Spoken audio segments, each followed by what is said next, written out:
Ya, penjara di Roma itu dikhususkan untuk betul-betul menyiksa dan betul-betul ya membuat seseorang itu bahkan bisa gila dan mati dalam kelaparan. Ya, jadi penjara itu namanya Memertine, suatu penjara penyiksaan. Ya, kalau misalnya nanti punya YouTube boleh lihat gimana penjaranya. Ukurannya cuman 7 kali 9 meter, ya, dan di bawah kedalaman 3 meter. Dia cuma disisakan suatu lubang untuk memasukkan ke dalam, dan atasnya itu cuma 2 meter. Jadi seginilah atasnya dan lebih rendah lagi. Artinya apa? Betul-betul sempit, dan karena dia di dalam dia sangat gelap. Dan dibiarkanlah di situ semuanya, yang buang air besar lah, yang tidur lah, yang nggak boleh makan lah, dan biasanya mungkin ada mayat di situ dibiarkan dan segala macam. Ya, kondisinya sangat pasti bau, gelap, dan tidak ada sesuatu di situ. Kalau kita bayangkan kalau misalnya kita mati lampu di sini mungkin kita akan panik. Ya, yang benci sekali mungkin suasana gelap pasti akan panik. Tapi begitulah suasana penjara pada saat Saulus ya di penjara. Kalau dijadikan rumah pada saat ini mungkin tipenya adalah RSSSSS, ya kan? Istilahnya rumah subsidi, sederhana sekali, sudah sangat sempit, selenjor sekali saja pun susah. Ya, jadi betul-betul sangat sempit ya. Dalam kondisi yang seperti begitu, bagaimana Paulus bisa mengatakan bersukacita senantiasa? Dan kemudian dikirim kepada jemaat di Filipi. Jemaat di Filipi itu adalah salah satu jemaat yang juga pertama-tama dibangun oleh Rasul Paulus. Di sana orang-orangnya itu sebenarnya orang-orang buangan, ya, veteran perang, budak-budak dan lain sebagainya. Dan mereka dalam lingkungan yang kecil. Dan sekeliling mereka sebenarnya orang Yahudi nggak terlalu banyak, tetapi orang-orang Romawi yang sangat benci juga kepada ajaran-ajaran baru. Mereka dihina, difitnah, dibully dan segala macam. Ya, bahkan mungkin mereka ditangkapi. Jadi kalau misalnya mereka melihat seperti itu dan juga rasulnya juga di penjara, itu sama sekali apa? Tidak ada harapan.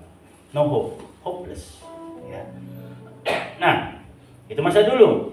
Bagaimana dengan masa sekarang? Ya, saya mau cerita masa sekarang. Kalau masa sekarang, siapa yang pernah kena banjir yang tahun 2025 akhir bulan 11? Orang tua saya kena. Ya. Nah, di bulan awal 12 akhir bulan 11 itu kan banjir besar di kota Medan, Aceh dan sekitar-sekitarnya ya. Harap perhatikan bahwa banjir itu sebenarnya adalah merupakan suatu hal yang aneh. Kenapa? Kalau saya baca-baca itu adalah siklon tropis. Siklon tropis itu siklon tropis senyar namanya kalau kita lihat. Saya baca itu seharusnya tidak bisa terjadi di negara tropis, apalagi di negara yang sifatnya ekuator. Ya, karena siklon itu dia sebenarnya harus di atas dari garis khatulistiwa. Tapi itu bisa terjadi ya di Indonesia. Indonesia itu sebenarnya harus terbebas dari siklon tersebut. Ya, tetapi karena terjadi perubahan iklim, maka terjadilah siklon tropis. Makanya siklon tropis senyar itu disebut anomali. Kenapa? Menyimpang dari kebiasaan. Ya, menyimpang dari kebiasaan. Dan itu terjadi di Indonesia. Para ahli bilang karena perubahan iklim itu bisa saja akan sering terjadi. Dan Anda tahu siapa aja yang bisa kena di Indonesia? Ya, karena Indonesia itu ekuator. Ekuator itu akan melewati sebenarnya daerah Padang, Riau. Yang bisa kena itu di atasnya, di mana Aceh dan Sumatera Utara dan Medan. Ya, dan itu bisa saja terjadi. Ya, jadi hati-hati ya buat yang untuk ke depannya ya. Kita lihat bahwa banjir sampai berat, rumah terendam sampai ke atap, harta habis, surat-surat berharga habis. Pasien saya ada yang suaminya udah bisu, tuli, ya kan, rumahnya tertendam sampai ke atap ya. Dia pun kena penyakit autoimun, hopeless, nggak ada harapan ya. Kemudian ada lagi di Sibolga, kita lihat rumah tertutup lumpur, mengerah sampai ke atap, sampai orang pun bisa jalan di atas atap rumahnya, hopeless. Ya, itu terjadi. Kesulitan ekonomi, rupiah sekarang 17.000. Anda tahu kalau 17.000 itu gimana? Barang-barang impor akan naik, minyak, goreng dan segala macam. Jadi akan pelan-pelan naik, walaupun nggak sekarang kelihatan, tapi dia akan pelan-pelan naik. Ya, dan kita kalau naik, gaji naik nggak? Enggak, ya kan? Pendidikan anak naik nggak? Naik, ya. Jadi kita tahu bahwa kalau misalnya kalau kita baca-baca bahwa indikator ekonomi dunia sedang tidak baik-baik saja, gampang satu indikator. Apa itu? Harga emas naik.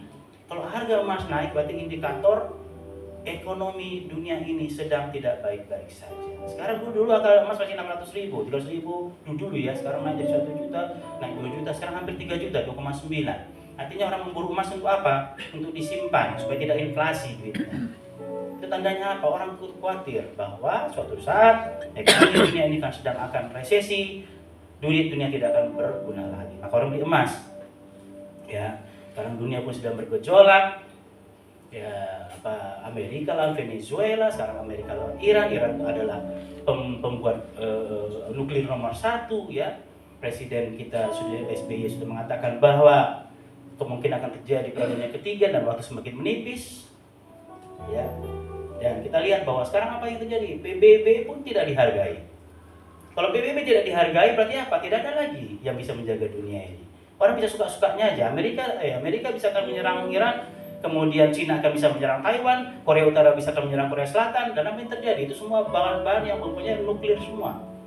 Ya, dan kita akan berdoa untuk kebaikan dunia. Kalau misalnya sudah seperti itu apa? Tinggal menunggu adalah krisis kemanusiaan. Dan apakah untuk itu kita akan tetap bersukacita? Ya. Sebenarnya apa itu sukacita? Kalau misalnya kita menahan sukacita itu adalah joy, ya. Beda dengan senang. Senang itu happiness. Happiness itu senang-senang, ya. Jadi misalnya saya jalan makan-makan itu happiness. Ya, kemudian kita dapat gaji ke-13, gaji ke-14 itu happiness, sesuatu yang dipengaruhi dari eksternal, dari luar. Tapi kalau joy itu lebih dalam, dia dipengaruhi oleh diri kita sendiri, dari dalam, ya, dari karakter kita sendiri. Kok kita memang joy, sukacita, tidak ada apapun di luar kita itu yang mempengaruhi ke dalam. Kita akan tetap bersukacita, ya.